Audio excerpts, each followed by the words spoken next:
ये सिचुएशन कितनी जानी पहचानी लगती है ना?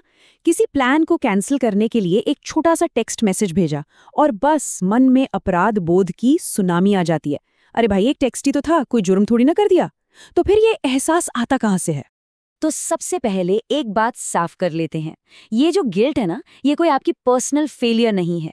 इसे हमारे दिमाग में एक सिस्टमैटिक गड़बड़ी या ग्लिच की तरह समझिए।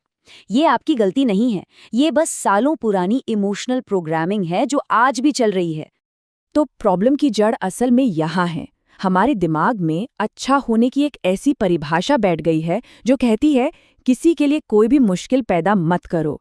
हम ये मान लेते हैं कि अगर हम किसी से टकराव नहीं करेंगे तभी हम सेफ रहेंगे और लोग हमें पसंद करेंगे। पर क्या सच में ऐसा होता है?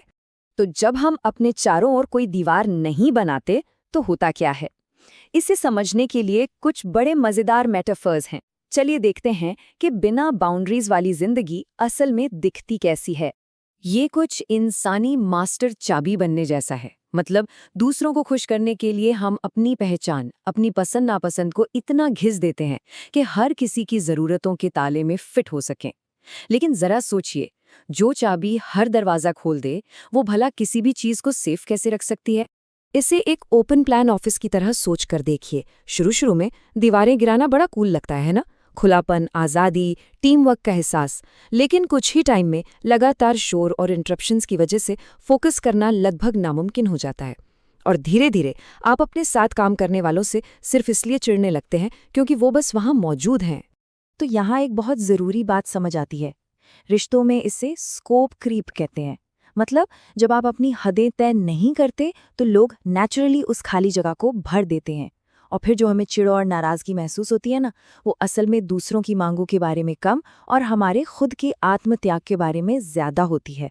ये तो कुछ ऐसा हुआ कि दरवाज़ा खुला छोड़ दिया और फिर हवा के अंदर आने पे गुस्सा हो रहे हैं। तो क्या इसका मतलब ये है कि हमें चारों तरफ दीवारें खड़ी कर देनी चाहिए? नहीं, बिल्कुल नहीं। अब हम बाउंड्रीज को देखने का एक बिल्कुल नया, एक पॉजिटिव नजरिया समझेंगे। ये एक लाइन इस पूरी चर्चा का सार है। बाउंड्रीज दीवारें नहीं हैं जो हमें अलग करती हैं, वो असल में पुल हैं। वो हमें ये बताती हैं कि दो लोग कहाँ, किस पॉइंट पर एक दूसरे से सेफली मिल सकते हैं और एक दूसरे को समझ सकते हैं। तो चलिए अब अपना नजरिया बदलते हैं। बाउंड्रीज को रिजेक्शन या सेल्फिशनेस की तरह देखना बंद करते हैं। इसके बजाय उन्हें ट्रांसलेशन, क्लैरिटी और इंटेग्रिटी के रूप में देखते हैं। आप किसी को दूर नहीं धकेल रहे, आप बस ये साफ साफ बता रहे हैं कि आपकी ज़रूरतें और आपकी क्षमताएं क्या हैं। और जब आप ऐसा करते हैं ना, तो एक बहुत पावरफुल चीज़ होती है। जब आप उन चीज़ों को ना कहना सीख जाते हैं जो आपको अंदर से ख़त्म कर रही हैं, तो आपकी हाँ में वज़न आ जाता है, वो भरोसेमंद बन जाती है।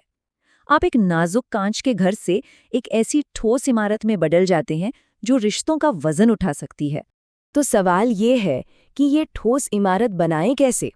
अच्छी बात यह है कि इसके लिए एक प्रैक्टिकल तरीका मौजूद है, एक 3 स्टेप फ्रेमवर्क जो हमें हेल्दी बाउंड्रीज बनाने में मदद करेगा। ये फ्रेमवर्क 3 सिंपल स्टेप्स पर आधारित है। पहला, कैपेसिटी ऑडिट, यानी अपनी असल क्षमता को जांचना। दूसरा, क्लीन डिलीवरी, यानी बिना माफी मांगे अपनी बात रखना।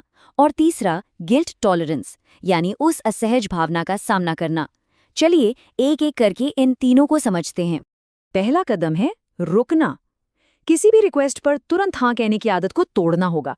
इसके बजाय ये कहना सीखिए, मैं देखकर बताता हूँ। बस ये छोटा सा पॉज आपको वो कीमती वक्त देता है जिसमें आप सोच सकें कि क्या आपके पास सच में इसके लिए एनर्जी और टाइम है या नहीं। दूसरा कदम है क्लैरिटी। अपनी बाउंड्री को सीधे और साफ शब्दों में बताइए। माफी मांगना और लंबे चौड़े बहाने बनाना बंद कर दीजिए। सॉरी, क्या मैं थोड़ा जल्दी निकल सकता हूँ? इसकी जगह सीधे और कॉन्फिडेंस से कहिए, मैं आज 6 बजे लॉग ऑफ कर रहा हूँ। और अब सबसे मुश्किल लेकिन सबसे ज़रूरी कदम। जब आप कोई बाउंड्री सेट करेंगे तो गिल्ट की वो पुरानी जानी पहचानी लहर वापस आएगी।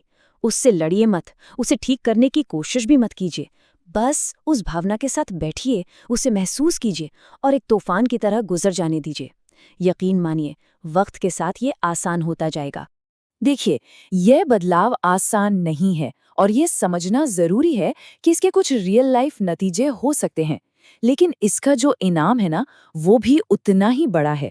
सच्चाई तो ये है कि कुछ लोग आपके इस नए रूप को पसंद नहीं करेंगे। क्यों? क्योंकि आपकी बाउंड्रीज की कमी उनके लिए बहुत सुविधाजनक थी। और ये ठीक है, क्योंकि जो लोग आपकी जिंदगी में बने रहेंगे वो आपके असली रूप के लिए आपसे जुड़ेंगे, ना कि उस मुखौटे के लिए जो आपने पहन रखा था। तो आखिर में बात बस एक सवाल पर आकर रुकती है।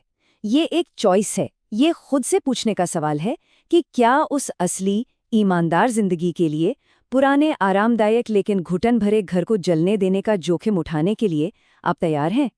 इसका जवाब सिर्फ आपके पास है।